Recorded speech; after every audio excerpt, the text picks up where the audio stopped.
Peuple de Dieu, enfants de Dieu, je vous salue tous dans le Seigneur. J'espère que vous allez bien par la grâce de Dieu. C'est un honneur et un privilège pour moi de partager la parole de Dieu. C'est un honneur et un privilège pour moi de communiquer les messages du Seigneur. Et le Seigneur m'a donné plusieurs paroles le 8 juin 2021. Et je partage ici la deuxième partie de ces paroles. Dans cette deuxième partie, on va voir un avertissement du Seigneur contre les chrétiens et les serviteurs de Dieu qui troublent le corps de Christ. Un avertissement contre les chrétiens et les serviteurs de Dieu qui créent le désordre au milieu des églises, au milieu du corps de Christ, au milieu du peuple de Dieu. Pourquoi? Parce que le Seigneur m'a montré dans la deuxième partie du songe que j'ai reçu le 8 juin 2021, il m'a montré ici une personne qui se disait serviteur de Dieu. Maintenant, il y avait un problème dans la vie de ce serviteur, c'est qu'il ne recevait pas les paroles de Dieu, c'est qu'il ne recevait pas les messages de Dieu, c'est qu'il ne recevait pas les enseignements de Dieu. C'est une personne qui se disait serviteur de Dieu, c'est une personne qui se disait enseignant la parole de Dieu. Cependant, la personne ne recevait pas les enseignements de Dieu. Cependant, la personne ne recevait pas les messages de Dieu. Et parce qu'elle ne recevait pas les messages de Dieu, elle a donc commencé à concevoir elle-même ses propres enseignements, à concevoir elle-même ses propres doctrines pour communiquer ces doctrines au peuple de Dieu. Maintenant, le problème qu'il y avait avec les doctrines de cette personne, c'est que ces doctrines qui venaient de son intelligence-là, au lieu d'édifier, au lieu d'éclairer, au lieu de consoler, ça produisait plutôt le trouble dans le cœur de ceux qui écoutaient ces doctrines. Et dans le songe, je me suis rapproché de ces serviteurs. J'ai commencé à écouter ces enseignements. Ces enseignements n'ont pas produit la vie à moi. Ça a plutôt commencé à me troubler. Voici donc le premier signe. Le premier signe pour savoir qu'une doctrine vient de Dieu ou alors elle vient de l'intelligence humaine.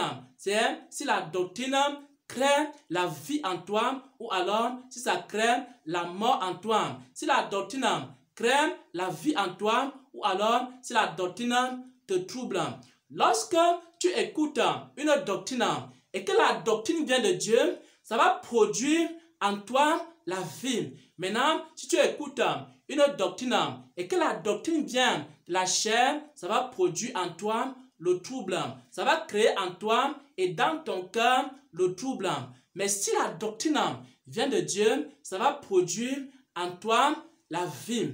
Pourquoi? Parce que le Seigneur Jésus-Christ a dit que ses paroles sont esprit et vie. Les songes et les visions qui viennent de Dieu sont esprit et vie. Et lorsque tu communiques cela, ça produit la vie dans le cœur de ceux qui écoutent.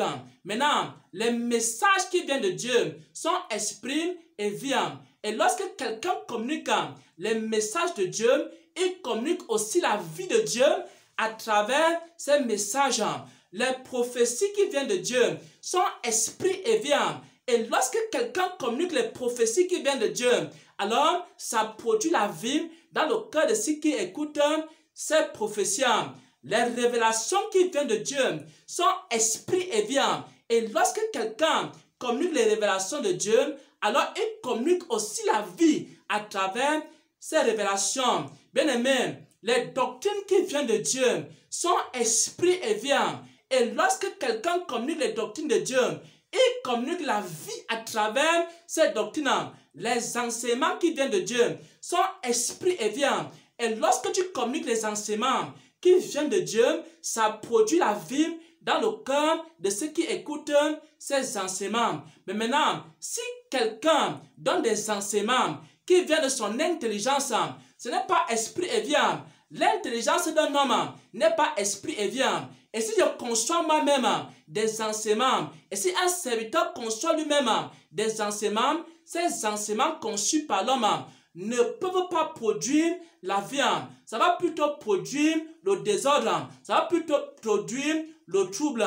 C'est pourquoi, dans ce sens-là, quand j'écoutais les enseignements de ces serviteurs, j'étais troublé. Lorsque les gens écoutaient les enseignements de ces serviteurs, au lieu de recevoir la paix, au lieu de recevoir la vie, au lieu d'être éclairés, ils étaient plutôt troublés.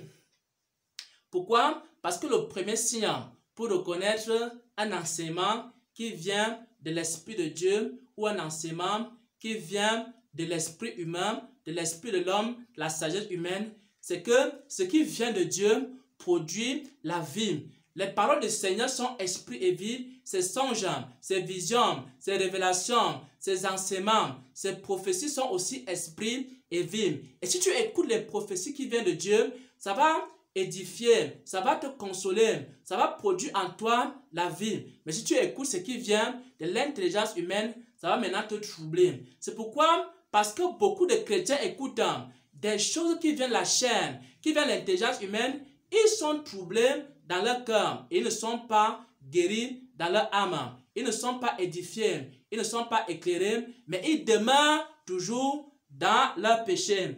J'aimerais ici terminer par un passage des Saintes Écritures qui atteste de cette vérité.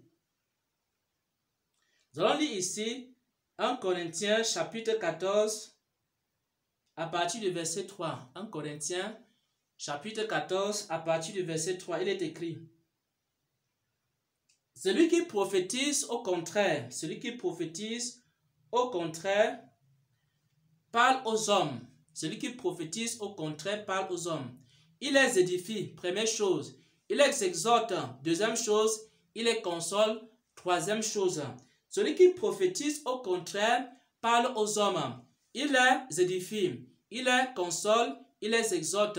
Donc, la parole qui vient de Dieu a au moins trois missions. La parole qui vient de Dieu a pour mission d'édifier. Selon 1 Corinthiens 14 au verset 3, la prophétie qui vient de Dieu édifie. La prophétie qui vient de Dieu console. La prophétie qui vient de Dieu également exhorte.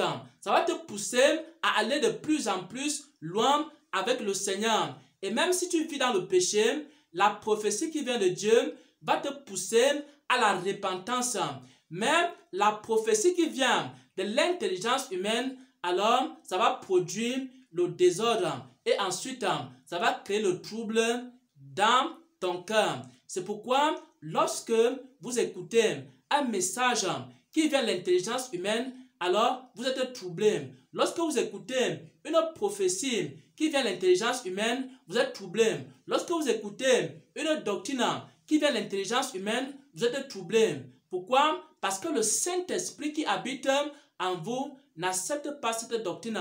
C'est pourquoi votre cœur est troublé. C'est pourquoi votre âme est troublée. C'est pourquoi votre esprit est troublé. Mais lorsque vous recevez un message qui vient de Dieu, alors vous êtes édifié. Alors vous commencez à sauter de joie. Bien-aimé, parfois lorsque le Seigneur me communique des messages, je commence à danser, je commence à chanter, je commence à sauter de joie. Est-ce que cela t'est aussi arrivé? Parce que la parole qui vient de Dieu, lorsqu'elle descend dans ton cœur, elle produit la joie, elle produit la paix, elle produit l'amour, elle produit en toi la vie.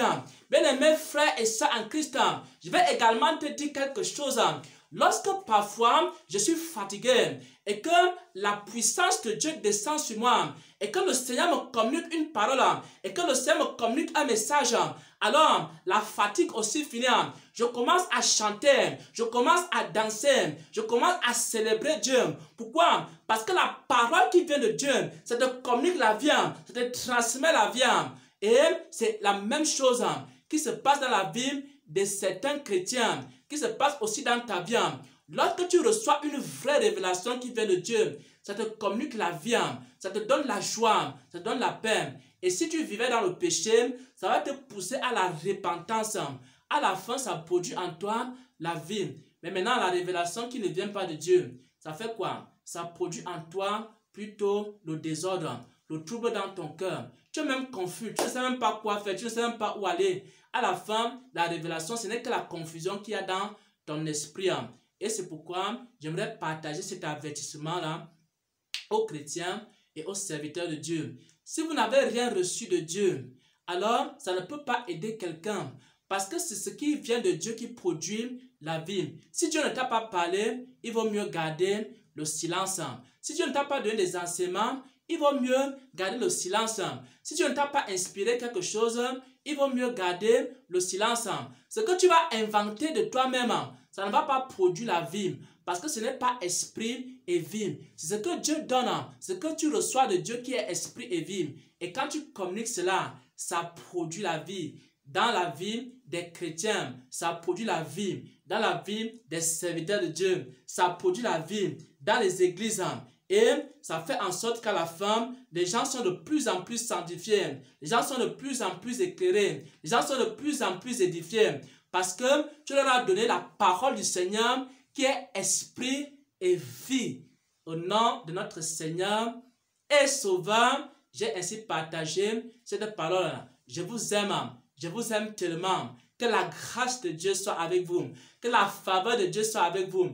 Que son esprit repose dans vos vies. Et également qu'il vous accorde le discernement pour pouvoir discerner ce qui vient de lui et ce qui ne vient pas de lui. Amen. Amen. Amen.